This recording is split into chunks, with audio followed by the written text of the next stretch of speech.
Hello everyone and welcome back to Magic at the Movies, the official podcast of As Yet Untitled, where I talk all things movies, TV shows and anything that takes our fancy that week. I'm your host Joe, and joining me as always, it's his 50th episode.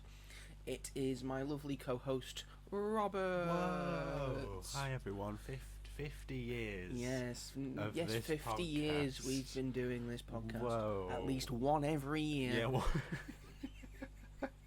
we've aged beautifully. Yeah, we're doing so good. We're doing well. Lovely and vivacious. Yes. And it's just, you can't tell. No, you cannot tell at all. They'll Especially never since know. we've been doing this since we were 5. Yeah, exactly. Yes, We're now exactly. 55 years old. 55 years old. And we look in our 20s. Fabulous. We look fabulous. We look great. Mm-hmm. So thank you for these 50 I think I look years. better than you, but... But I use anti-aging Do cream. you? I don't need to. This is called growing old gracefully. You keep telling yourself that. That's what all the girls say. All of them. Every woman. A percentage. A percentage.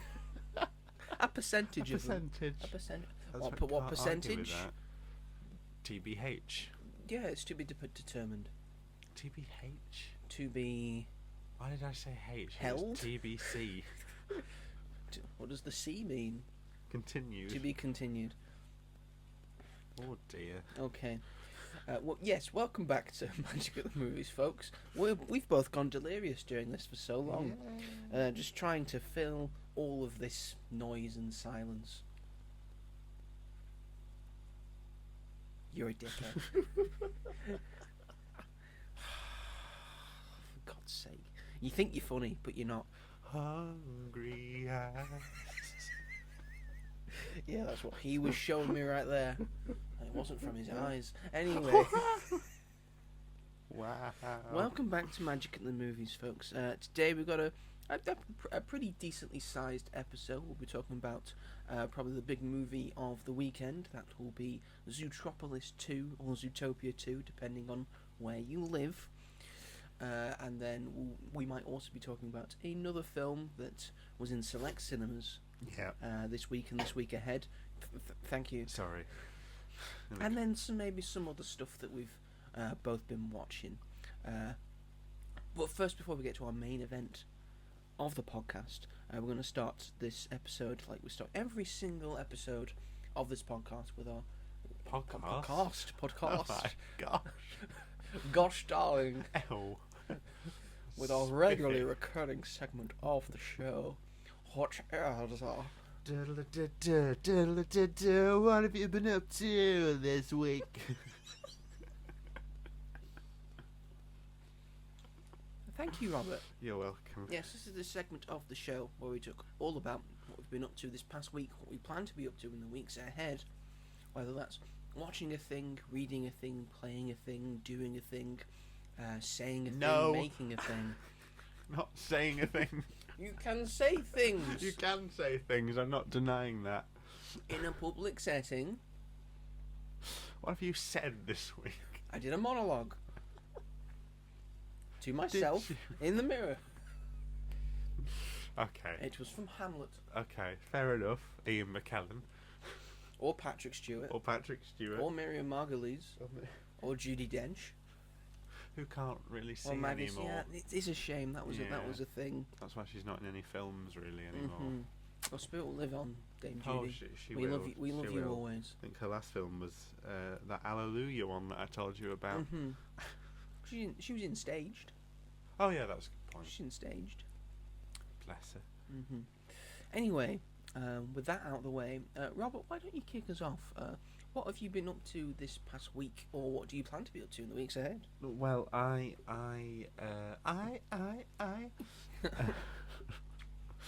Crazy. I finally watched The Penguin. I finally watched it all because I am a very clever person and waited a whole year plus to actually get done with this. I think I updated you last week and said that I was halfway through, and then when I went home, I decided to binge watch the last 4 episodes. Wow, you went all the way through I it. did. I was like, "Oh, do I watch a film?" And I Shotgunned it. was like, "Let's just get it finished." And it's very good. It's really good. Very, very good. I'm actually glad that I watched it all in one go rather than week to week. I don't really think it lends itself well, really, week to week. I don't know. I watched it week to week. You did watch it week to week, because you've got powers. I don't know. I'm not great with the week to week thing. I feel like patience. I miss it. You do have patience. I don't. But it's so good. Loved it very much. Completely devastating ending. But also, Bet you weren't expecting it, were you? I don't know. I kind of did. I think just because my friend had said by the end of it you absolutely hate him, and I was like, well, what reason could that be? That's the point. That's what I sort of love about it. They don't make him an anti-hero. Yeah, Matt Reeves still like sentencing towards the villain, and Sony take notes because you can still make your villains villainous. You don't have to turn them into heroes. And it's fun. It's fun when they're still fully villains. Yes. And this is definitely, for me at least, it is a two-hander as well. Without Kristen Milioti, I don't think it works as well, and also without Colin Farrell, obviously, it doesn't work as well. But yeah, I think her story was a big part of why I warmed to it so much. I think like it's very much a gangstery gangs of Gotham like type show, and I'm not into gangsters, as you guys know. I turned Goodfellas off after 20 minutes because it was pissing me off. And this was it took me a little while to get into. Obviously, it's been over a year. But I finally seen it, and I'm very glad I did. And I hope they continue it. The story. I mean, they do tease it. There might be plans to do it, but will they tease what's going to happen in the Batman Part 2? Yeah, that's the continuation to this show. Yeah, because this was a continuation to the Batman. Yeah, I just hope that they don't. Well, what they introduce at the end with Sophia, like, is very exciting, and I feel like they're not going to continue with that because I don't know how they would. And apparently Zoe Kravitz isn't in Batman Part 2 because she didn't get Catwoman's not in it. Yeah, great, brilliant character. Everyone really loved. She was going away, wasn't she? She was going away, but she could come back. Sort of makes sense. I know, but everyone loved her in the first one. I don't know. I feel like it needs like a strong female character to be involved, and I don't know what they're going to do. I don't think they're going to do Poison Ivy or Harley, or I don't know. We'll see. We don't know. It's not even started filming yet. Yes. So let's everyone calm down. Let's calm down. Let's calm down, everybody. And then on the Thursday, I went to Edinburgh for the first time. You did indeed. I did, to the Christmas markets. I did. It's a lovely, lovely place. I was actually surprised at how lovely it was. Obviously very busy because of the time of year and Christmas markets, which is why we went. I was absolutely exhausted because I didn't sleep very well the night before. So I had to stay awake on the train. But I loved it. I really enjoyed myself. Went to Tom Riddle's grave. And even though we hate J.K. Rowling, it was like we sort of walking around the places where Harry Potter was created. And we walked past the cafe where she originally wrote the books. Well, wrote them on a napkin because she was nearly homeless. And now that cafe is not a cafe anymore. It's been turned into a museum because it caught fire in 2021. So they've turned it into a come in and look around. But there was a queue, so we didn't go in. Right. We also went to the Mina Lima house of Mina. So Mina Lima are the graphic designers of the Harry Potter films. There is a shop in London, which I've been to, and there's also a shop in Edinburgh, which I didn't realise until we walked past it. And I was like, can we go in? And I was very tempted to buy something Fantastic Beasts related, which was very obscure, and I don't think any of it had sold because it was a Brazilian Ministry of Magic section, and it looked really cool, but obviously no one's going to buy that because no one cares, and you don't even see the Brazilian Ministry of Magic in the film, so in the last film. So what's the? Well, they had Why to was create it- a bunch of stuff for it, like design. Like you do see the logos and stuff. I don't know why they decided to make merchandise for it, but it was cool to see. You know. It was cool. It's a very lovely shop. It's so nice, and all the stuff. I could spend hours looking at it.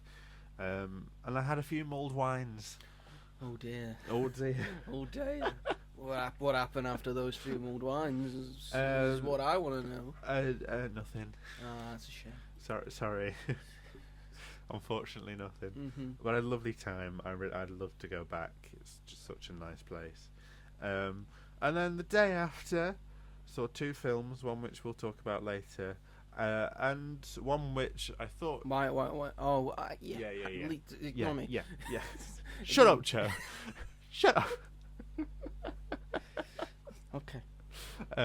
So I saw Christy, which if you listened to last week's episode when we were listing what was coming out last week, I said I'm not seeing that because obviously it's Sydney Sweeney and she's a Republican Nazi, basically.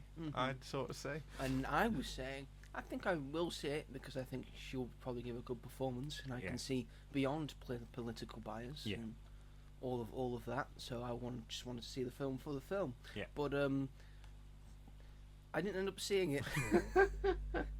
It wasn't showing where I normally go. Yeah. So I just haven't watched it. It's fine. You don't need to see it in the cinema. But do you know what? I actually did like it, and I sort of hated myself for it. No, actually, what I'm going to say is that I was disappointed in Sydney Sweeney because she does give a very good performance in this, and I'm like, why isn't she putting her energy into this sort of stuff? Doing great roles like this, alternative roles which you wouldn't expect her to take. She was sort of coming out of that persona that she wanted to get away from. And instead of Gene ads. Yes. Really weirdly marketed Gene ads which give some really weird messaging about certain she just did groups. a Gene ad. Yeah. She just did a Gene ad, guys. Yeah. You guys keep telling yourself that. But I gave it like a 7 out of 10, so it's not like brilliant because it follows very much the same beats of a lot of other biopics, which you expect it to.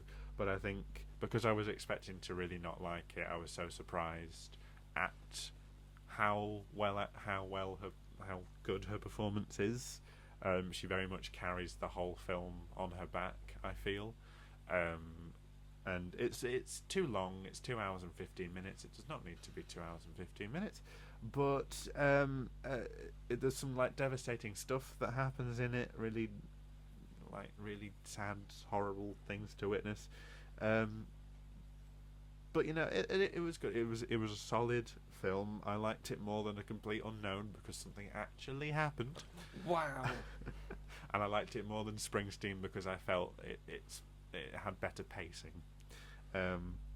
So I would recommend it when it comes on like streaming or something. I wouldn't say that you had to go and see it in the cinema necessarily, but if you find yourself wanting to see it in the cinema, I wouldn't say no. But also Sydney Sweeney,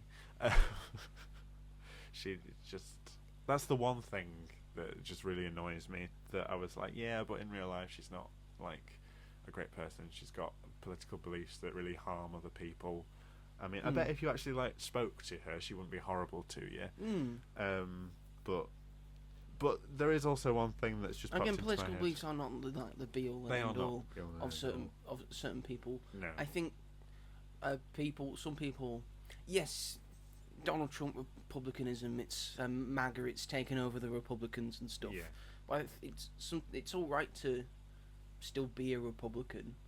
You can be a Republican and not like Donald Trump and not like where a political party is leaning. That's and it's true. okay to be a Democrat when all the stupid things that they do. And just America just glamorizes politics too much. You need to get back to the idea of we have differing political beliefs, but we can still be civil to one another. Yeah, that's true. Just that Gene ad will never leave my mind. Yes, I think she's just taking it too far to the MAGA side. Yeah. I will also say though that this story is in large part about Christy Martin sort of accepting herself and accepting her sexuality. Yes.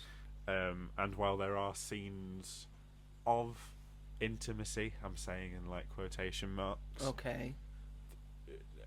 It's not. You never see Sydney Sweeney like kissing another woman. In which there is a scene where you first get the hint of it, where she's kissing a woman on her bed. And you hear the kissing, but as soon as the camera actually gets to them, they've stopped kissing, and they're just sort of like touching each other. You don't see Sydney Sweeney actually like embrace. I don't know. It just felt a little bit off to me, like a film about sexuality and Christy Martin, and it's a big like part of who she is. Yeah. All you really see is just her like touching these other women, and not really beyond that. I don't know whether that was a filmmaking choice. I don't know whether it was something to do behind the scenes. I don't know, but it just didn't sit right with me for a film that was supposed to highlight that stuff. Mm-hmm. But yeah, it was good. I liked it, and my friend that I saw it with liked it as well. And then I saw the film that we'll get onto later, and then yesterday I watched Hedda, Nia DaCosta's new film, which is on Amazon Prime and has been on there for about a month, but I had no idea, so I was delighted to find it because they're not advertising it at all. It's on Prime, is it? It's on Prime. It's been on Prime since the end of October. Wow. Which I didn't know until the 1st of December. But I wanted to see this. I have to watch this then. Yes. Because it looks interesting. I didn't might want to watch it. Well, because it was on at the cinema that we went to see Springsteen at. But it was like once a day, like quite late in the evening. It was one of those times, yeah. I mean, it was cool that it was being shown, but just didn't find the time to see it that way. But I'm sad I missed it, because this film is me written all over, but it was nice to watch it at home, to have like this sort of big new film in your home. It's based on a play called Hedda Gabler, and is the film adaptation of it. I think it's quite an old play, very ahead of its time, which is, I don't really like that saying very much, but I think in this case it's warranted. It's just about this woman called Hedda, played by Tessa Thompson, who is quite outrageous, doesn't really fit the norm of women in like the 1940s, 30s, I want to say. It's never really clarified. Well, if she's in America, she definitely doesn't. Yes. Well, I don't think it's not set in America. It's set in England. Oh, that's fine then. Yeah. Because we're not racist. Yeah. In as much as they are. Yeah. That's not brought up in this film, which is good. But she lives in this big house with this husband who you can tell that she's only really with for his money. And she has a past of being in love with this woman who comes to this party that she's hosting, and it's basically a tension-built drama where the longer it goes on, the more tension builds up, and chaos ensues the longer it goes on for, because she likes to cause chaos, and she's an agent of chaos. She's an agent of chaos. And she's not a good person. But I love this. Tessa Thompson is exceptional. She's so good. She starts out a little theatrical, I'd say, but her performance sort of expands in complexity the longer it goes on for, and she's a really fascinating character to watch, because you never know what she's going to do, and it's set over the course of one night at this party, and it's just so good. The costumes are amazing, and I really loved it. I thought it was really good. It's really sad that it's sort of gone under the radar, and Tessa Thompson genuinely has sexual chemistry with every human being she interacts with in this film. It's a very sexy film, a lot of sexual tensions going on, like sort of a will they, won't they. There are a lot of shots where characters are like up close to each other's faces, like, are they going to kiss? Are they going to kiss? And that's very exciting to me. The tension's palpable, it's in the air. And are you alright, Robert? You keep mentioning sort of things you've been doing and watching and liking this past week. It was good. Are you okay? I knew this was what it was going to be. But they do it really well. Obviously, it's from Nia DaCosta, who directed The Marvels and Candyman, and who has directed the sequel to 28 Years Later, which comes out in January. The Bone Temple. Bone Temple. And she has worked with Tessa Thompson before in The Marvels, and she did a film called Little Woods with Lily James, which I haven't seen, but I do want to see. And I think she's a really interesting filmmaker. I feel really sorry for her that what happened with The Marvels and the general audience perception, because it was just a fun film. I enjoyed that one. Fun. I think it just had too much, producer and executive producer and studio interference. Yeah. I thought she did a good job with it, what she could put into it, and I thought Candyman was really good as well. And I'm excited for 28 Years Later, Bone Temple. The Bone Temple. It's not a Bone Temple. I'm excited for Bone Temple. Bone Temple. You've got something on your mind this week. I don't, I promise. I don't get out much, so watching films like this. Yeah, you can tell. You need to talk to someone. That's not me. That's not me. That's what I'm doing now. Someone else. Oh, get it out of your system. But no, it was good. I'd recommend it. Yeah, very interesting. I think the ending's a little messy, but whatever. And also, Stranger Things 5 released its first part. Stranger Things Season 5, Part 1. Part 1. First 4 episodes. So it's an 8-episode.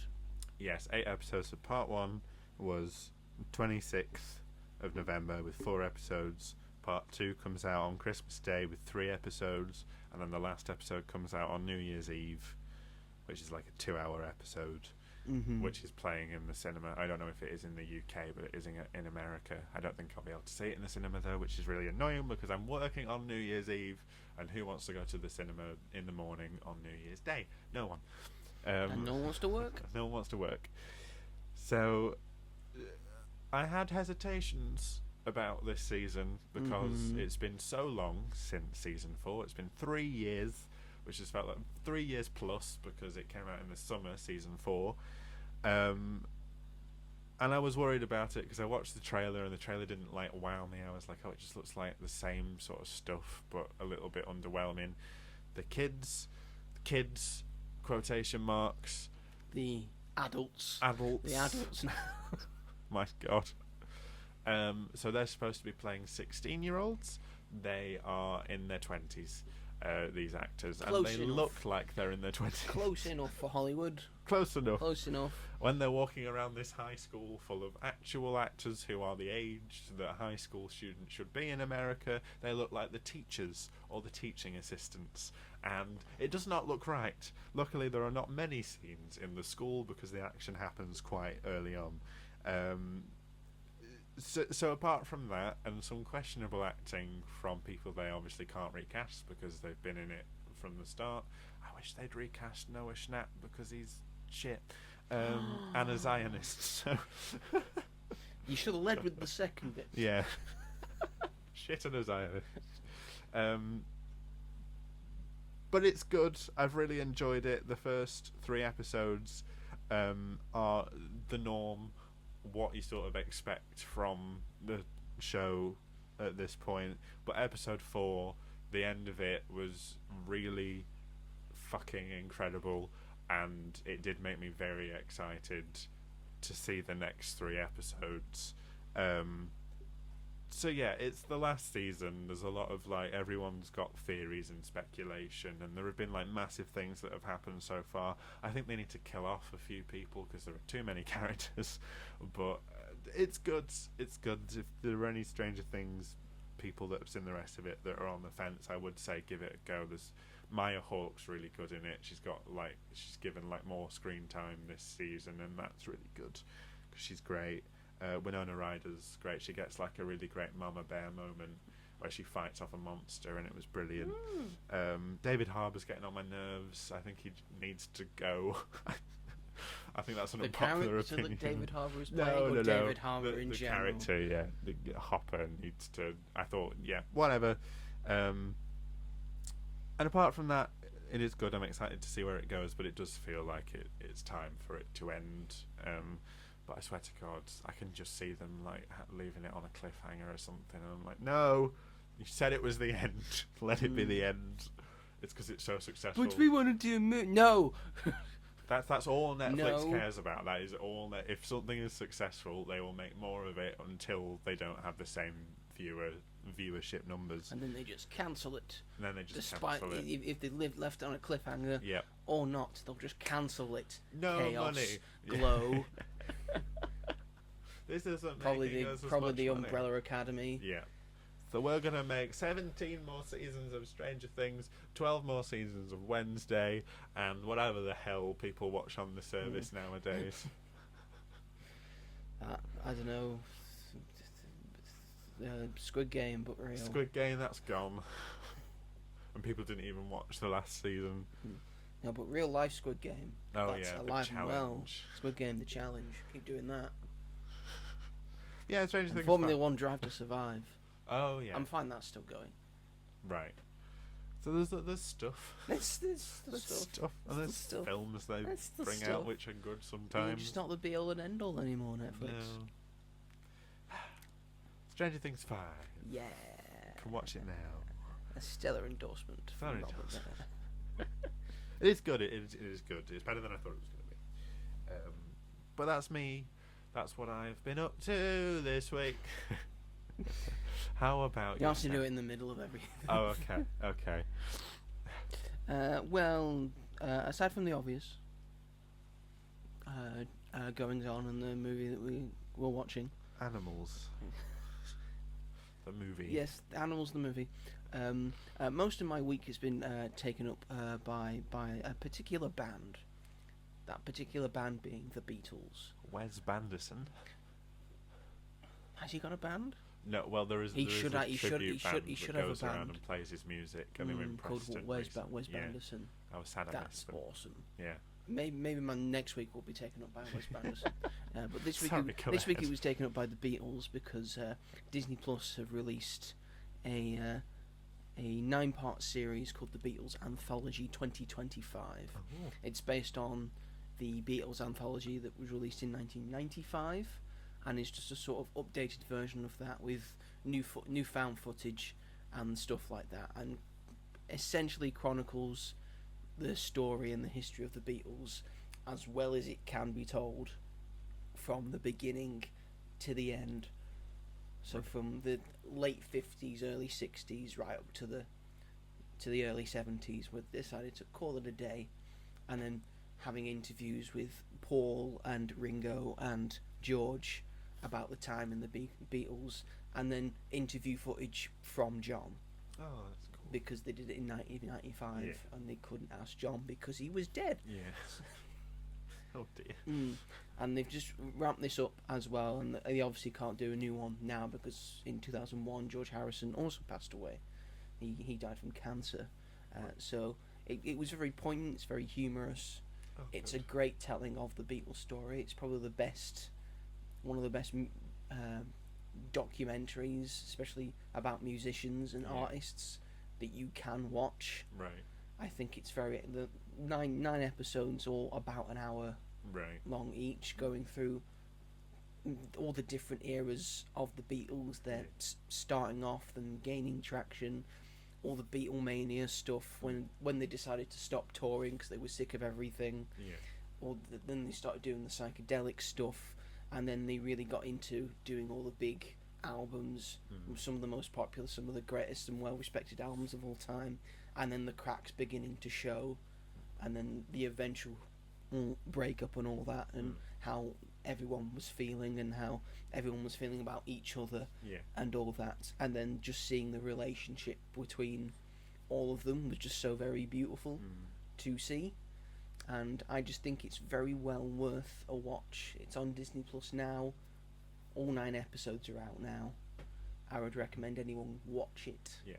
Because I think even if you're not a Beatles fan, I think it's just a very interesting look at the Beatles, and I Yeah. don't think you'll get any better in terms of music, either biopics or documentaries, than this if you want to learn about all of the Beatles using footage in a sort of chronological order that's been saved and kept up. When they were, they were performing in the Cavern in Liverpool, when they were the Quarrymen before, and they became the Beatles, and then Ringo joined the band, and the story of all that happening. I just think it's very, very interesting and very, very fun, as someone who really enjoys the Beatles. Yeah. And it's sort of kicked off another Beatles craze for me, because now I'm just going to go through their entire discography in order. That's great. I've just finished Please Please Me. I've finished it while we were in the car. Oh yeah. So now I'll move on to the next album and the next album, and I can't wait to get to the White Album, because the White Album's one of the best albums of all time, if not the best album of all time. And it's a double album as well. It's a double album. It's got a disc 1 and a disc 2. Bloody hell. Mm-hmm. That's how much music is on that album. Like a Now album. It's like a Now album, but so much better in every way than a Now album. Do you feel like the biopics, the 4 biopics about each of them that are coming up, do you feel like... Hopefully they take this into account. Okay, but do you feel this like... has all the history of the Beatles that they need. Do you feel like people should just watch this? Do you feel like it's I think a waste people of time? should just watch this, and yeah, they are a waste of time. It'd be cool to see that. Yeah. And to see performances of the like, and to sort of see it happening, really happening in reality. But I don't think it's necessary, and I don't think they can. How would they fit all of this in?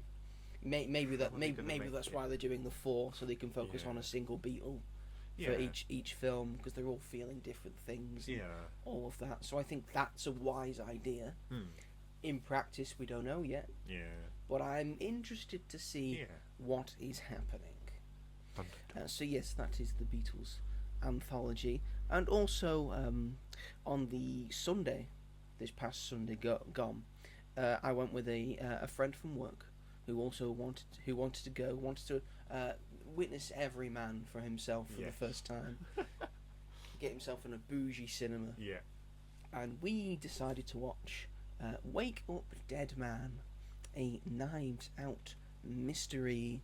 This is the 3rd installment in the Knives Out franchise. This completes the Knives Out trilogy. We don't know if this is the end. I think they've sort of said we might do a Knives Out 4. You never know.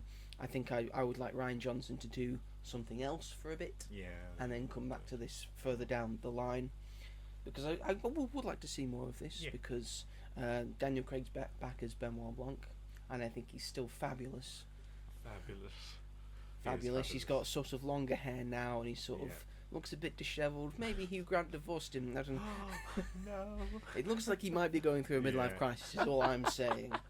That's all I am saying. Not pointing anything. I'm not naming no names. Nope. I'm not pointing no fingers. No. So yes, this has been in select cinemas, pretty much in the UK. It just has gone to Every Man, and then maybe other cinemas. It's probably not. I don't think it's out of view at all. Nope. Maybe some Odeons and stuff. It's unlike most Netflix select cinema releases. This is out for 2 weeks. Wow. It's got a 2-week release. What the 2-week limited release, and then it comes onto Netflix on the 12th of December. Yeah. So I'll probably re-watching that with my family, who really enjoy the Knives Out movies. Yeah. So they'll want to watch this one. That'll be fun. This is once again written and directed by Rian Johnson, who's also a producer on it as well. I will go through the cast. Daniel Craig's back as Benoit Blanc. And then we've got Josh O'Connor, who's playing a priest. You got Josh O'Connor, if you don't know, he was in Challengers. For people listening, you'll most know him from Challengers. Glenn Close, she needs no introduction. It's Glenn Close. Cruella de Vil. Fatal Attraction. Hunger Games 6. She's in that, yes. Was it Sunrise on the Reaping? That one. Yeah, that one. I'm looking forward to that one. Yeah, because I like that story. Yeah. Josh Brolin is in it. He's also a priest. Well, he's a Monsignor. I've never heard of that in my Me life. neither. New concept. Mila Kunis is playing a police chief. Jeremy Renner, I think his first major movie role since his accident. That's nice. And you can tell it was since his accident Right. as well. But yeah, nice to see him in it. Kerry Washington is in it. What's Kerry Washington been in? I forget. She was in Little Fires Everywhere with Reese Witherspoon. Oh yes, of course. And other things.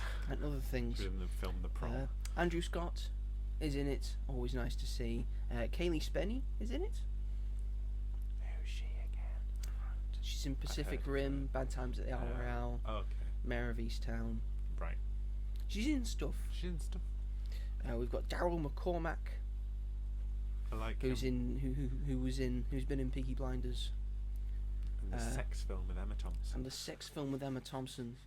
Good luck to you, Rio Grande, or Leo Grande, I think it's Love called. that film. Yes.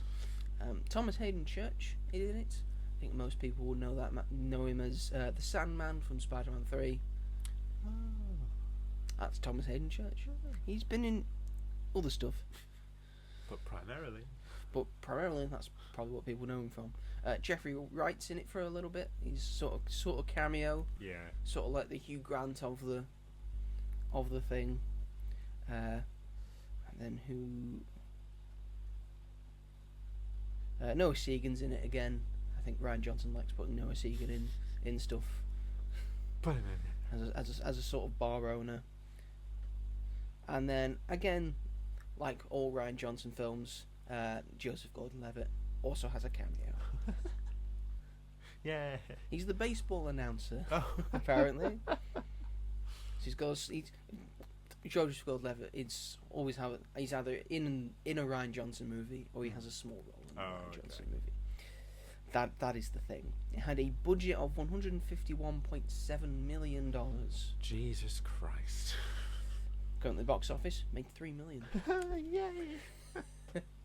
It's made money. It's made money. It's in the millions. It's definitely made money. In the millions. Millions. It's made money. Oh dear. It's made more money than Frankenstein. Yeah. Let's put it that way. That's a good point.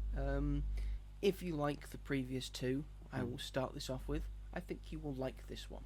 I think it's another good adaptation or a good continuation of the world that we are in. I still like Benoit Blanc. I think he's such a great character and a great new detective that we've got. Yeah. I think Josh O'Connor and Glenn Close are the other standouts in this film. I think both of those two are fantastic. There's a great use of Ryan Johnson in this film has such great use of camera work and cinematography and lighting in this film with the natural lighting and the dark lighting and then the unnatural lighting that's used in this film to just portray emotion and story and characterization. It's used so well in this film, and the weather and the set pieces and stuff, it's all very well done. I like most of the narrative's really good and great. It feels more gothic and sort of darker than the others. It feels as if this is Ryan Johnson's interpretation of A Haunting in Venice. Okay. This is sort of his version of that sort of a darker, more gothic version of the murder mystery. And again, like the previous two, it's throwing the murder mystery genre on its head and trying to do something different with it, which I always appreciate from these films. I know my grandparents don't, because they don't like the previous two. Do they not? No, they don't. We recommended them to them, and they said, didn't really enjoy them. Was this the same grandparents that I've when only they got, watched Wicked? I've only got two grandparents. Oh, okay. Well, I think maybe it's like a generational Might thing. be a generational. I think they sort of like the traditional murder mystery stuff. So they've watched the newer Kenneth Branagh, Poirot, Agatha Christie ones, and they enjoy them. So I think that's what they each to their own. They go for traditional murder mystery and Agatha Christie murder mystery. Yeah. All of that jazz. So for the most part, I really enjoyed this film. Although, however, asterisk. Yeah, this is what I was interested in. Yes, this is almost definitely the weakest one in the series so far. Not that's saying a lot though. Okay. Because they're all, I think, wonderful films. Right. That has so much stuff to them, but I felt, especially with this one, pacing wise, it's not as good as the previous two. Okay. Because the previous two, like this one, over 2 hours long. Yeah. Those two do not feel over 2 hours. Right. This one does. I think you feel the length of this film a lot more, and that was sort of taking me out of it a little bit. And then also another major thing that I had is the new host of characters. There are introductions to them and stuff near the beginning, and they all sort of have stuff to do, but unlike the previous ones, they don't really use the time that they've got to give them anything else or spend any time with them as much as they do with probably the three main characters in this, being Daniel Craig, Glenn Close, and Josh O'Connell. We spend a lot of time with them. We don't spend a lot of time with pretty much anyone else, which is a shame, because I think in Knives Out and Glass Onion, everyone was sort of doing stuff, and you could sort of know a character, all the characters, where they were at and their emotions and where they come from. I think especially in Glass Onion, I think that's true, and I think it's missing in this film. And I think it was sorely needing that. But for the most part, it twists and turns very well, like it should do. Again, it's twisting it on its head. It's doing different things, which I enjoy. I really enjoyed Benoit Blanc's sort of hatred of the church, which is fair. But then it's got that sort of opinion of the church, but it's also got the other opinion of the church, of what the church is supposed to be about, what religion's supposed to be about, and that's sort of where Josh O'Connell's character comes in. I think he's used very well for that reason. I think he's brilliant in this, Josh O'Connell. So yes, I know you desperately want to watch it. You weren't able to watch it before this, but hopefully you get the chance to. Because I think it is better on the big screen and watched with multiple people, all trying to figure out what's happening, and people laughing and enjoying the hilarious moments, and it's particularly thrilling and stuff, and it's again shot incredibly well. So again, it's the weakest one in the series, but I still think it's absolutely worth watching. It does sound like it. So how was the big like reveal, like who the killer? Obviously, don't tell me what it is, but how does it? Because I thought the first one really surprised me, and my friend said that I was an idiot because they saw it coming. The second one I saw coming immediately, because like I like Glass Onion, but I thought that was really underwhelming, because I was like, who else would it be? How is it in this one? The reveal, it starts it's weird how they do the reveal. It does it in a different way. This is like sort of a difference that it's doing with this film, and in the big grandiose reveal of the detective, he's got everyone in the room and he's gonna lay it all out, and this happened, and he sort of does that, but then it goes sort of in a different way, which I thought was, which I initially didn't enjoy. I thought was a bit anticlimactic, but then came round to it in terms of what it meant for the story and the narrative, and how it was using that. I thought it was very brilliantly done. That's interesting that they've done it in a different way, rather than just having like the moment where it's just like revealed and then they run away. That's kind of what it's been like in the past two films, not in necessarily a bad way, but it's interesting that they're doing it differently, apparently. Yes, they are. So yes, if you haven't seen Wake Up Dead Man, you want to see it in the cinemas, be quick, because this will be the last week that it's out for a sort of limited release.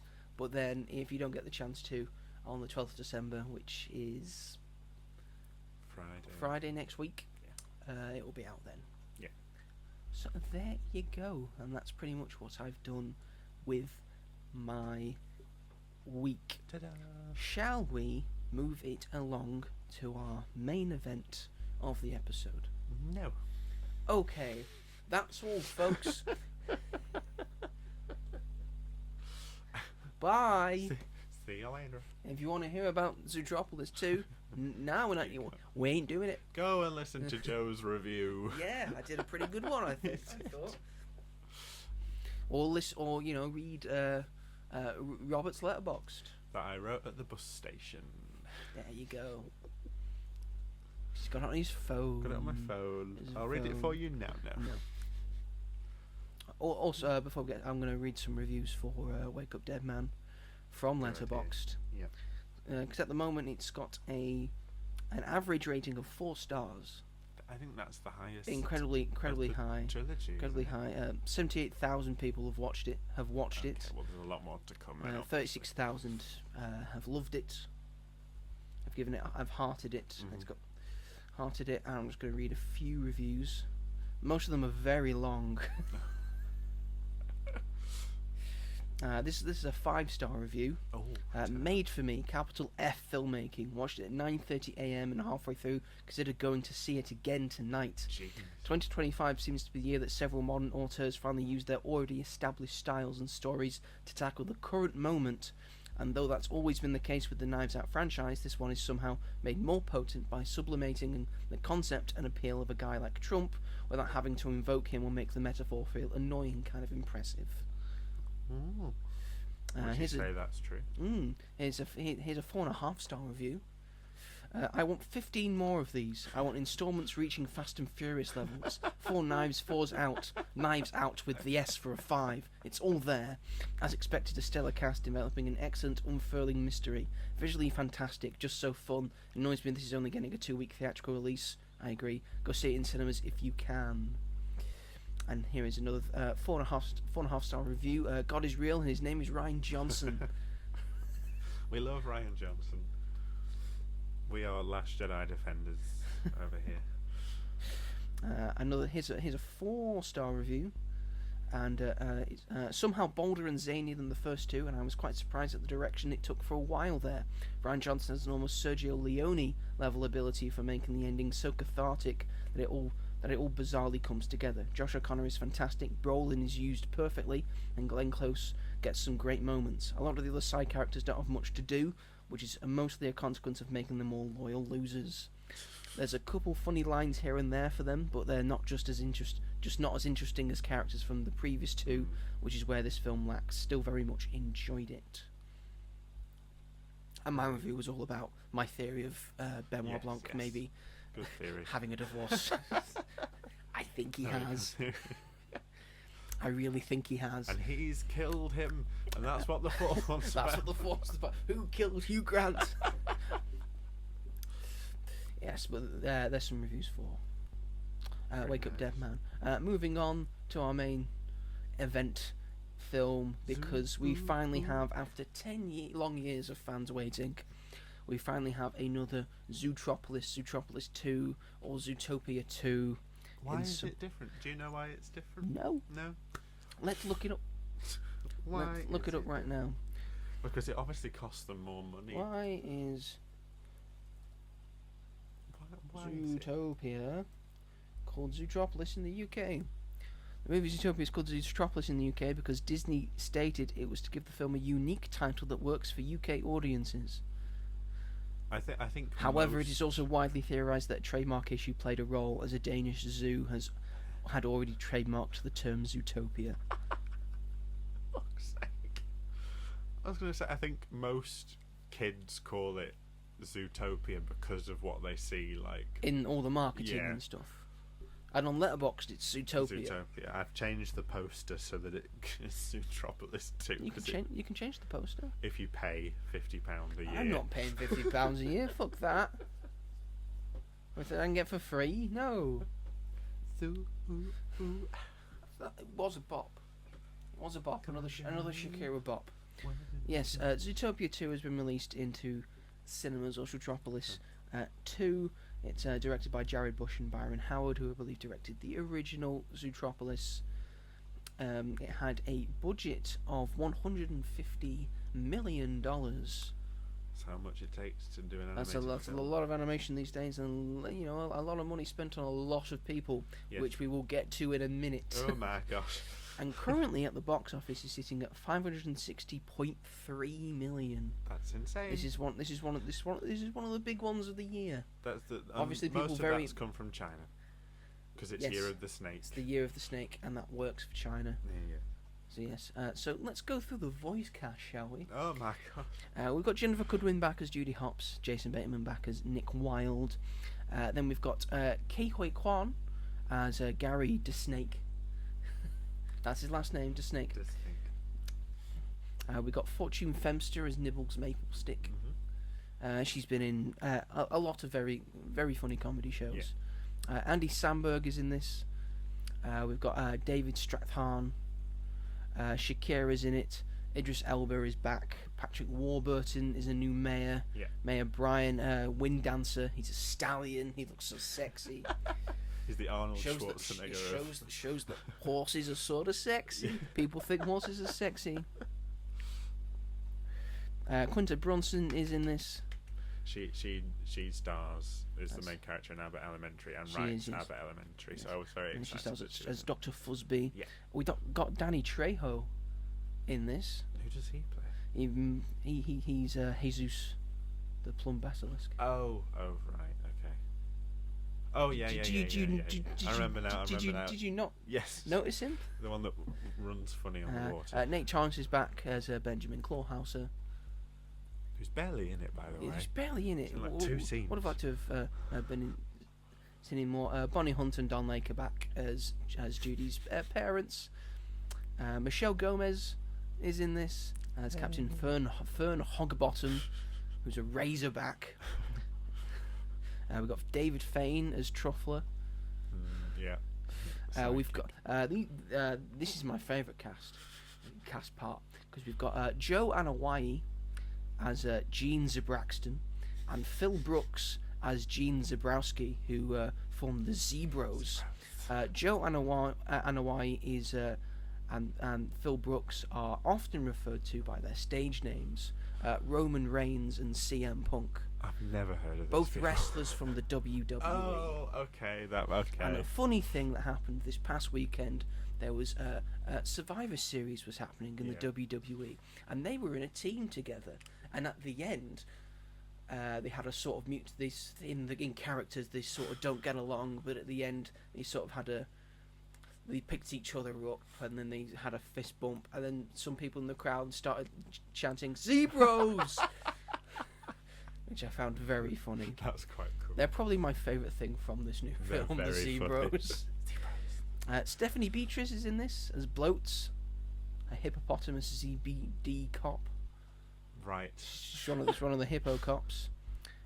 Jean Reno's in this. Oh dear.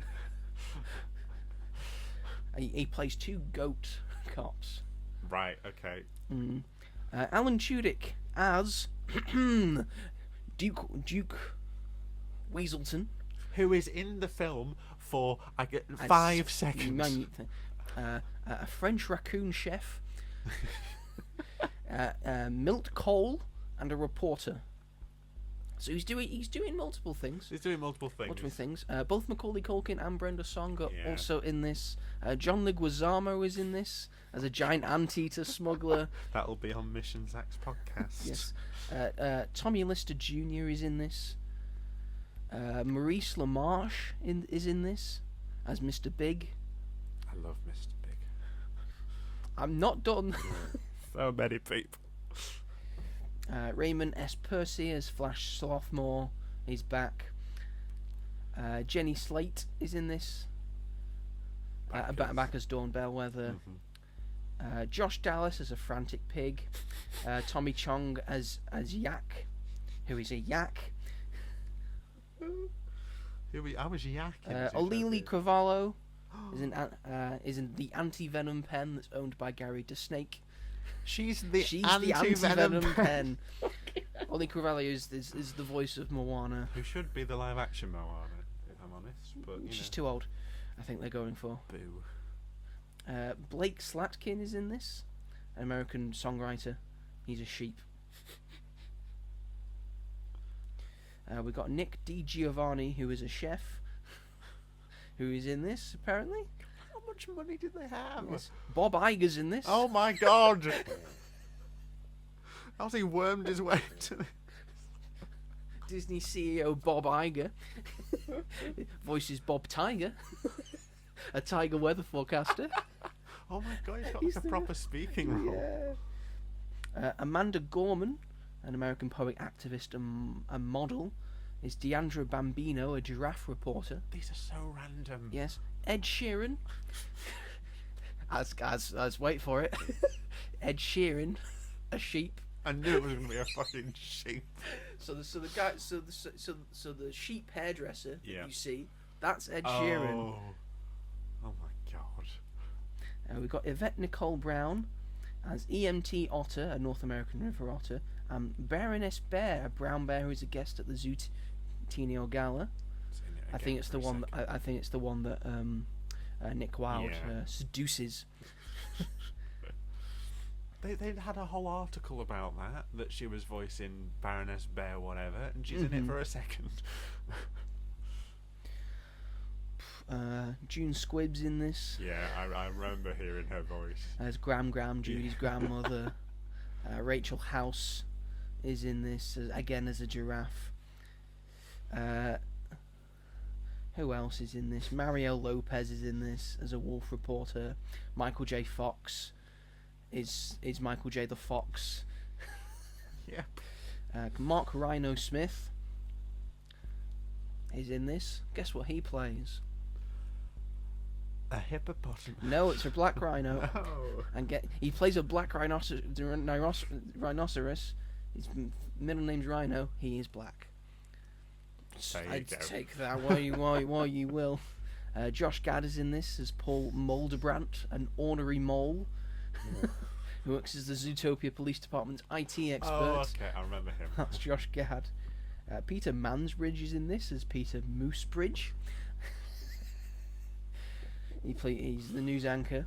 He's an actual news anchor in real life. Oh. Robert Irwin is in this as Robert Furwin, who is a koala, which is incredibly sweet.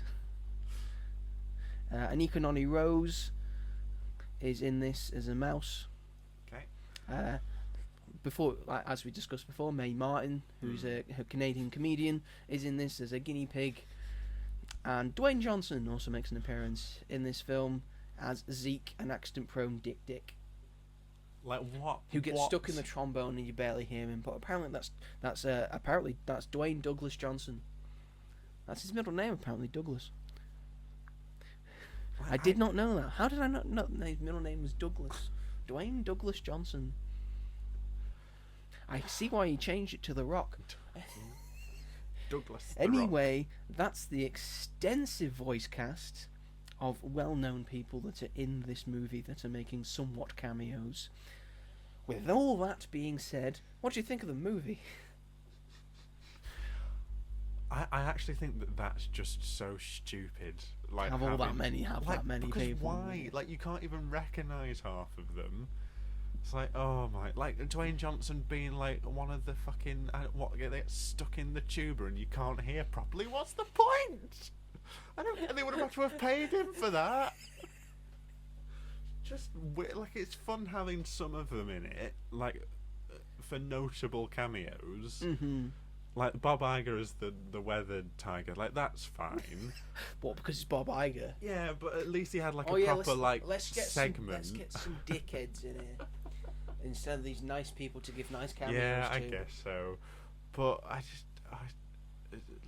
didn't know half of those. I couldn't tell you when half of those people were in the film. You could just get regular voice actors in. Just get regular, exactly. They Unless could have they done all wanted these to be in roles. Zootropolis. Tough shit. Like we want to Just be in watch it Zootropolis. just watch it like a regular person. It's like Stephanie Beatrice was fucking Mirabelle in Encanto, and she's just this random hippo officer that's in it for like 2 minutes. She probably has a bigger role than most of the people on that list, which is insane. But And they've all been overshadowed by two wrestlers who keep going yes, Zebros. exactly. That's what most people have been talking about. So who gives a shit? So you know, It was just weird, and they marketed that element of it really weirdly. I've got all these people that are in it. Yeah, I don't know. I don't get it. Whatever. Talk about the film The now. actual film. Okay, so the first film I love very much. I think it's one of those films that I could watch genuinely on repeat. and never get bored. Find something new to appreciate about it each time. It's one of Disney's so fun. modern classics. Yeah, it is, and I think it's although one, with Frozen and Tangled and Moana. 100%, it made $1 billion. Made $1 billion. And this one will as well. Probably will.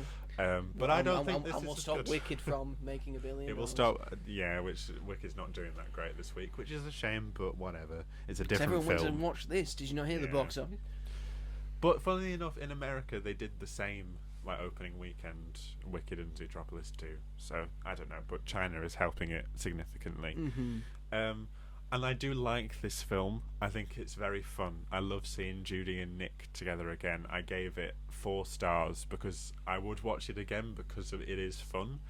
But I was going into it thinking that I was going to come and see it again in the cinema. Like I'd just go and see it again because of how much I loved the first one.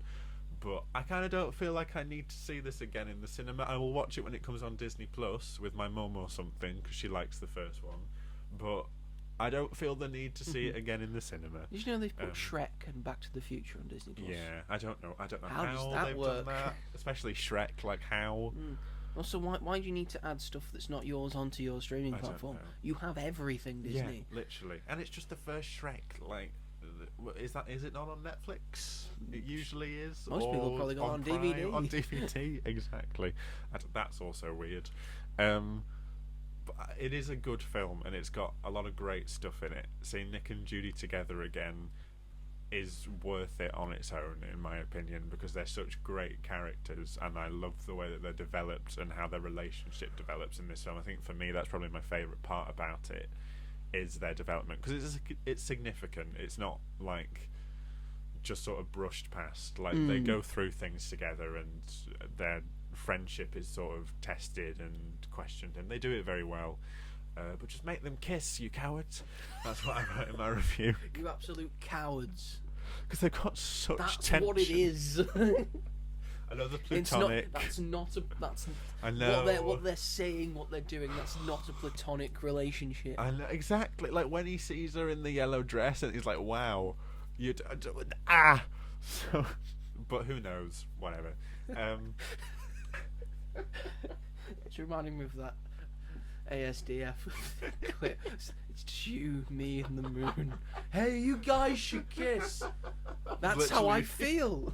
That was us. Like, come on, do it. But Who cares maybe if they're you're not a going fox for and you're a that. rabbit? Don't matter. Yeah, like how has this not happened before? Has this never happened before in Zootropolis? This is what the third film needs to explore. This is what all the porn is about. Zebra on stoat porn. Oh dear. The porn world's already done it for you. Commit to it. Go for it. But their relationship, platonic wise as well. But I think they know what they're doing. They're keeping the audience, like they want them to have the reaction where they're like, yeah, because they're doing the Zootopia. Oh, 100%. Literally, the pass. So there's a scene where Clawhauser has to type in a password so that they can get access to the weather walls. The password for it is something like Part 3, coming soon, like coming very soon. That's what the password is. If you zoom in, someone found it on Twitter. So obvious, and the ending teases it anyway. I do like it. The first one, I don't know. We talked about this when we saw each other the day after we'd seen it. The first one has this, at least for me, this consistent pace that never really drops, but it not lulls, but it steadies itself in moments where it matters and it feels warranted. I feel like this time I was wanting it in some areas to keep going, but it just sort of stops at times. I felt it lulled a little bit. Yes. And so that was probably the biggest problem I had. I don't have any like major issues with it. I just think compared to the first, it isn't as surprising, I'd say. I think the twist is done better in the first one than it is here. I think it's very easy because to it's guess. still fresh. Because it's still fresh. Of That's that very sort of true. twist. As soon as I saw this character come in, I was like, it's them. It's obviously them. Like you've seen it done in many other films. Like They've done it in pretty much every Disney movie since then. Exactly. Do something different. But I think they do. That's They my do big have. thing, They have other twists, which I think lend themselves better. Like the stuff with the history of the snakes and reptiles, I think is done better than that initial villain twist. And that was another one of my favourite parts, is you see the history of Zootropolis, some of it, which I like very much. And Gary the Snake was also one of my favourite parts about this film. I think I can never say Ke Huy Quan. Ke Huy Quan.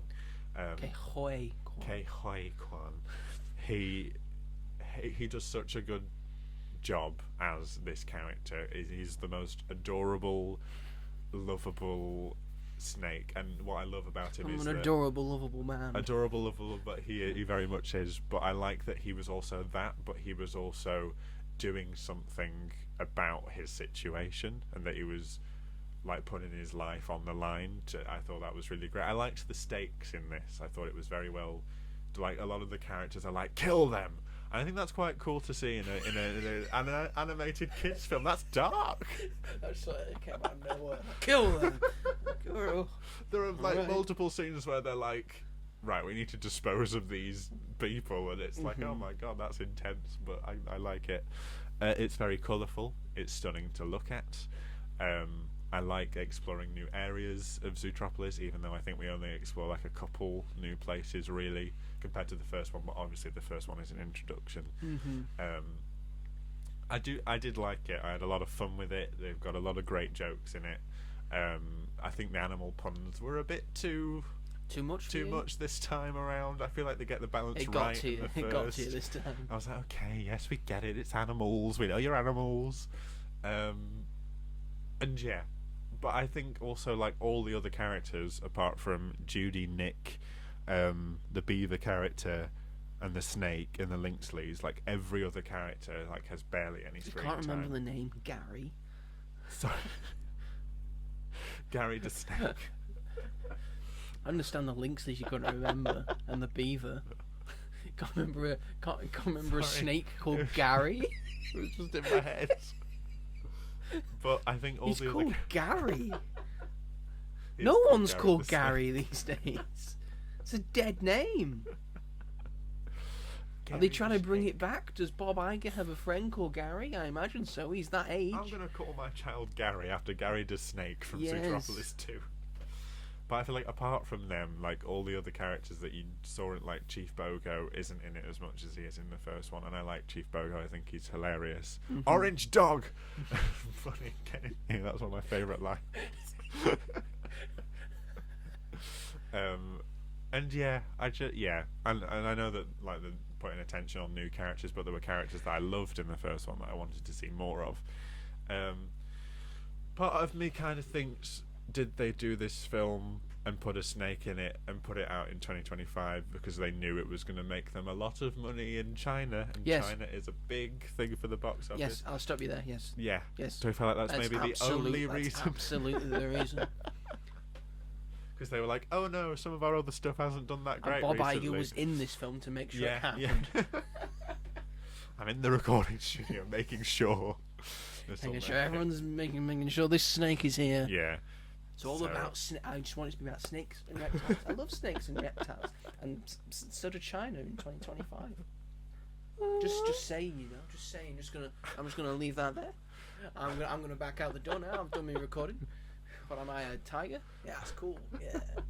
Same person who said Moana 1 is #1 film on Disney Plus for like ever. Why are we making a series? Turn that into a film. Boom, $1 billion. And then we're doing a live action one. Yeah. Sorry. Yeah, that no one asked for. No.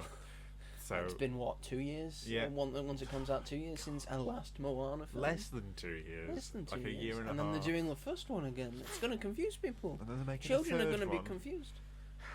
And And they've recast everyone except Dwayne Johnson. Why is that? I mean, Alan Tudyk's not going to be Tamatoa.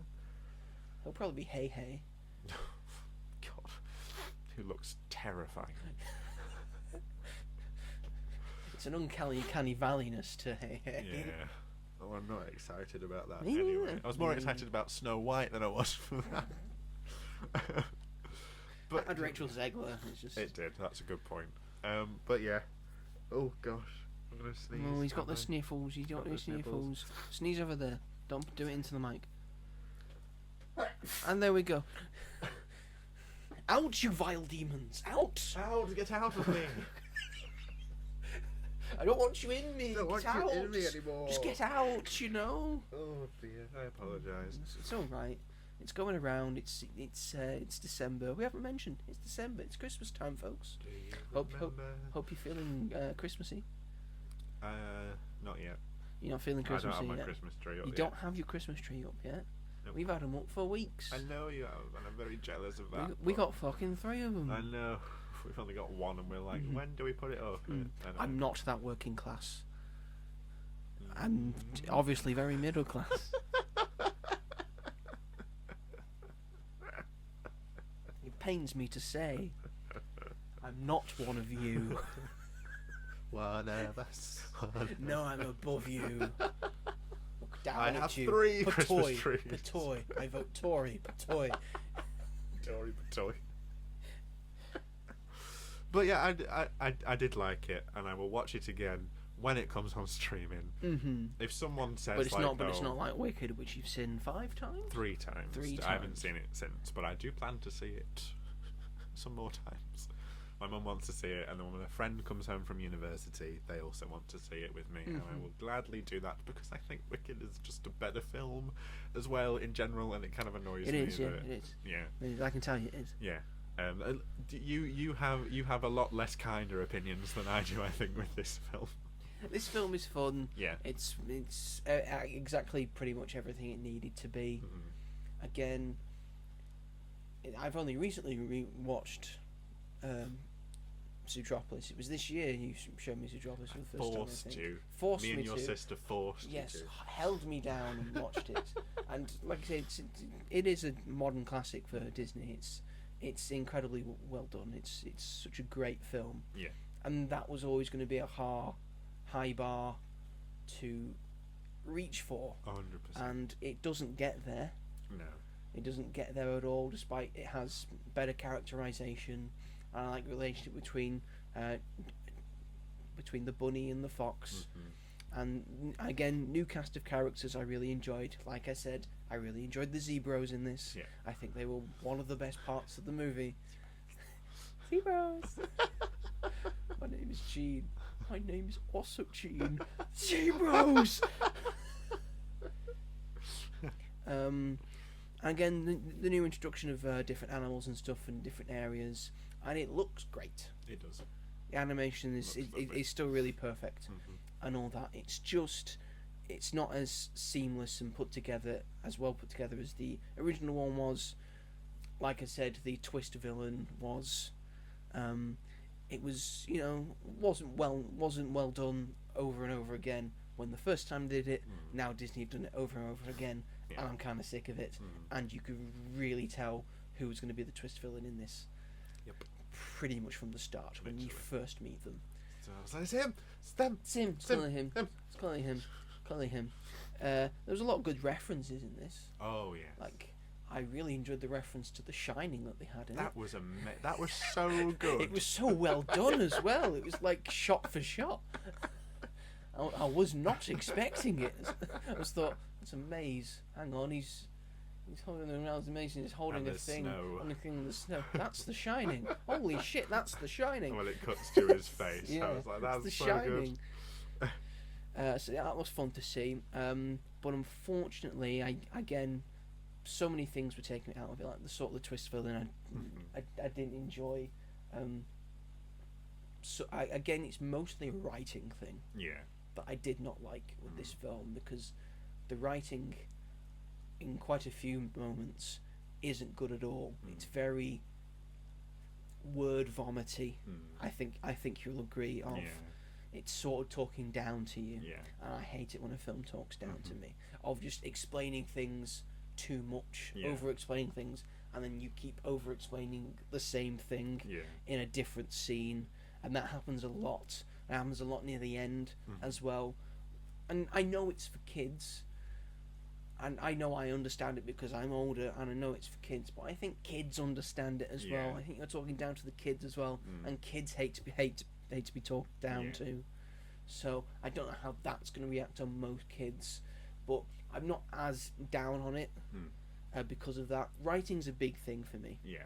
All dialogue and writing, I think that's one of the main crux of the story. Mm-hmm. And if you can't get that right, then it sort of takes me out of the film. And I'm very down on the film afterwards. Again, some of the jokes weren't the best for me. A lot of the jokes did land, but there were just some that I thought didn't stick the landing, and I thought there's no point in them. Just move on. Most jokes in the middle of the film I thought were good. I think it was near the ends. But again, I'm not as down on it. I gave it 7 out of 10 because for the main reason that the kids and the children that were in the screening of where I watched it seemed to have a very nice time and were having a nice time watching it, and then were smiling and saying that was really good when they were leaving the cinema. And it's for them. This is a film for kids. So Very if the much kids so. enjoyed it, I can't hate it that much. No. It was like with Wicked last week, and it will be the same for this one. It's making money. It's doing cinema a service. It does. People seem to like it. It's got 93% on Rotten Tomatoes. People like this movie. They want to go to the cinema to see this movie. How can I how can I hate it? How can you hate that? How can I hate it? Well, and you it's hate and it's a fairly decent film anyway. People went to people went to see Minecraft to laugh at it. True. Not because That's they a thought good it was a point. good film. To go and actually enjoy it. They were all having a good time despite the movie. Okay. In spite of the movie. And the actual cinema itself, and anyone who was there to try and enjoy it. Yes. Yeah. That's not because Minecraft's a good film. No. This is a pretty decent film. So, that kids enjoyed, and it's bringing people to the cinema, and for the most part, people are enjoying. So I can't knock that. But I do have problems with it. So it's nowhere near a perfect score, and it's nowhere near as good as the first one, which I think most people would agree with me on. Well, that's it. Because on Letterboxd at the moment, so the first one sits at 3.7. This one sits at 3.9. And I can get the Letterboxd up for you. At the moment, he's on 3.9 from I think is 176,000 watches. Which there will be more, and Which I there think it will be will more go soon. down. But I think that's kind of insane. I'd be interested to hear someone's opinion who thinks this is better than the first, because I don't get that at all really from it. Still good, and I think it's a solid follow up if you like these characters, but. And I was talking to you about this as well, is that this film's message is more focused on emigration and sort of people rewriting history to fit a certain narrative. And I think it is well done to a certain extent. I think the rewriting history stuff lands better than the emigration stuff. Yes. Whereas in the first film, I think one of my favourite things, even when I saw it for the first time when I was like 12 years old, I understood what the film was trying to say, and I thought that was revolutionary at the time, like how they could communicate that issue of racism to a younger audience. And I feel like this film doesn't do it as strongly. I feel like they're a little bit more subtle with it and play it a little bit more safe, because I think we're a lot more political than we were 10 years ago. So I feel like, for me, it feels like Disney are just trying to play it a little bit safe, but again, there is that commentary on rewriting history in a negative way. See, that was another thing that didn't land as well for me, but it has its moments of really great, like when they're on the cliff and they drop a certain object. That was one of the most devastating things I've ever seen in my life. I was like, no, It's oh great dear. cinema. It's great cinema. Great cinema. Something as simple as that. Yeah, like that's this, just it has it works. the potential. And then there's no dialogue. You don't need it. So well done. It's not necessary. Yeah. And I you also see the like. tracks. You've got the animation. You've got the eyes and all that. Yeah. Just watch Wallace and Gromit. Watch Wallace and You Gromit. know what Gromit's feeling all the time, Yeah. despite the fact he never talks. He doesn't have a mouth. Yeah. He's just got eyes and ears. But yet you know every single emotion that he is feeling. Amazing. And I really like, just on a tiny side note, the walrus character that they ride. Sort of, I loved him. Yeah. he was probably my favourite character, just for when they were floating on his stomach, and he was dead staring them in the face, and they said something, and he thought they said like honeymoon, and then he switches on the light, and then the thing lights up, and he sings "This Is the Night" from Lady in the Your Tramp. honeymoon. This is the night. Loved him. Wish he was in it more. I'm Team Zebros all the way. Team Zebros. Fair. Our boys Roman and Punk. It is very cool to have them in it. But yeah, it's fun. You'll have a fun time with I think you'll have a fun. Yeah, I think most people will have a fun time with it. I think my parents will enjoy it. I think my sister will enjoy it. I think my future sister-in-law will definitely enjoy it. She a big fan? Probably, yes. Yeah. I've got some reviews in front of me here from Go ahead. From Letterboxd. I've got a 4.5-star review here. The villain is menacing, proper presence, proper threat, and actually memorable. Don't think I agree with that. This sequel is even funnier than the first. So many laughs. What I really love though is that they didn't just make it the Judy and Nick show again. They're still cool, obviously, but shifting the focus onto Gary was such a smart move. He carries so much of the film. It gives the story this fresh energy instead of feeling like a repeat. This installment actually expanded the world instead of just rehashing it. One flaw, the twist is predictable. Well, then how's the villain? Unless they're Because on the about villain his family. Because the villain can be good, but the twist maybe I didn't think of that. It is a different film from the first. They're not just retreading the same stuff. It is a different story. It's a got different idea structure, and a different thing, yeah. Your reviews just popped up. I'll just read the first sentence. Just make them kiss, you cowards. Well, it has an exclamation mark, so he's shouting it. That's all I could think about. 3.5 stars. First time in 12 years I got fooled by a Disney twist villain. Well, I'll be. Fooled? You got fooled by it, apparently. Do you mean? Apparently. Okay, each to their own. Right. Here's a 5-star review. I think they did it, but I just can't prove it. That's a Taylor Swift lyric. And that's pretty much the film. A 4-star review. The Godfather bit still kills me. Yeah, that was another bit that I loved, was that scene. Here's a 3.5-star review. The furries are going to love this. There were furries in my screening that had Nick ears on, and they were like in their 30s, and I wanted to go over there and rip them off. That's let people live their lives. Stop having hate in your heart. It's weird. Here's an interesting one. This is a 2-star review. It's quite a long one, but I want to read it all. Okay. Having just rewatched the first Zootopia and still really liking it, this was something I was really looking forward to. It has some really good reviews, and it's Disney's biggest movie since Endgame at the box office, which is very true. It's got the highest box office opening for an animated movie ever. Oh my gosh. And the 4th highest ever. Jeez. Damn. The first one felt like a good commentary on diversity, race, prejudice, and community. It wasn't deep, but I was surprised by how much they leaned into that as a Disney property. The sequel continues that pathway as it focuses on reptiles and how they were banned from Zootopia for their history. It's another surface-level discussion, but doesn't sway away from feeling aimed at both kids and adults. There are a lot of comparisons to what's going on today. I'm glad it didn't change its identity in this sequel. Judy and Nick are back as a team trying to uncover the truth behind the reptiles and reptiles' history. They are good together, but I kind of feel it's circling its own tail. Everything we went through in the first feels recycled for this in terms of their relationship.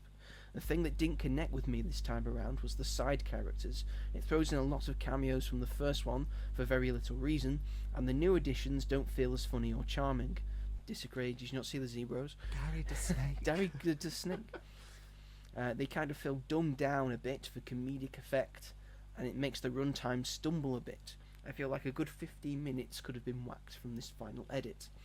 I'm kind of shocked it took so long for a sequel to come out, but based on the reception and box office, I expect a third to come out very soon. It's a bummer. These animated sequels just haven't clicked with me. I'm not sure if they just don't evolve enough, or I just don't feel a need to re-enter these worlds again, but this is another swing and miss. I see a lot of good here, but the overall product just ends up feeling stale and boring. It's not great that if a third came out, I feel like I could fill you in on this entire entry with 1 to 2 sentences. Do better, Disney. Damn. That was. I mean, I could understand some of it, but not all of it. I don't think. Mm-hmm. That's an interesting take that I somewhat agree with. Yeah, and like Moana, and not everyone loves Frozen 2 as well. So that's Frozen what 2 it's is not talking everyone's about. favourite, and Moana 2, favourite. of course. I personally think that Frozen 2 maybe that's why we should be grateful that there's no Tangled 2. live action coming soon. Scarlett Johansson maybe as Mother Gothel, which I think is terrible casting. That's terrible casting. Well, that's in the film they have It should be Tangled Cher. live action. It should be Cher. Yes. She's ageless. She is. It looks. She's like, got an Oscar. It looks like she's been doing that. She has an Oscar. She can sing. Regardless of Mamma Mia too, she apparently she has done some good acting. That's great. Alongside casting. Jack Nicholson, no less. So, Yes. you know. That's great. Let's ring up Disney now, Bob. I know Stop people doing say. tigers. I know people are going to say, "Oh, we want Sabrina Carpenter for Rapunzel." No, she's doing Alice in Wonderland. doing Alice in She can't be Wonderland. Rapunzel and Alice. No, she That's won't do cheating and unfair. Apparently, she said no to Disney, so that's out the window. I don't know who would play Rapunzel, but we will find out. Hopefully, someone soon. good. But yes, that is Zootopia 2 or Zootropolis 2. Again, depending on where you are. Yes. Oh, Zebros. Sorry, it took me a second. But we got there eventually. Anyway, is that the show? Yes, indeed. Are you sure? I think so. You want to be more positive in confirming if that's the show or That's not? the end of the show. Okay, I'm going to ask you again. Okay. And I want you to be more positive and have confirmation. Okay. And you're confident that this is the end of the show. I feel like I'm Okay. in drama class again. Okay, reset your minds, Okay. people. Okay, hang on. Anyway, is that the show, Robert? That's the show. Oh wow, great. Thank you everyone for watching and listening to this episode of this podcast. We very much appreciate it.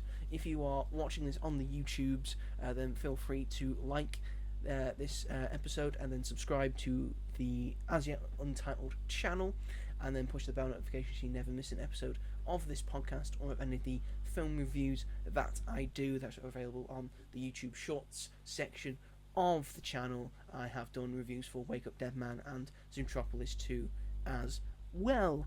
If they want to listen to this on a podcast catcher of their choice, Robert, where on earth can they find this? Well, they can find us on Spotify. That's true. They can find us on Amazon Music. Mhm. They can find us on Apple Podcasts. Yes.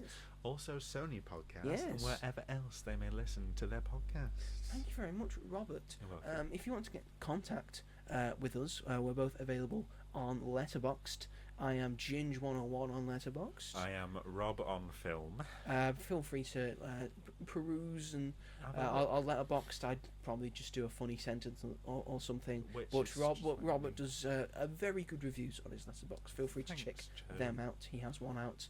We'll have one out on Zootropolis 2.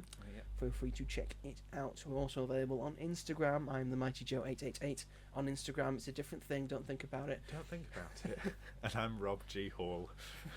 He doesn't post much, but he's got a story. I've got stories. He's got stories to tell.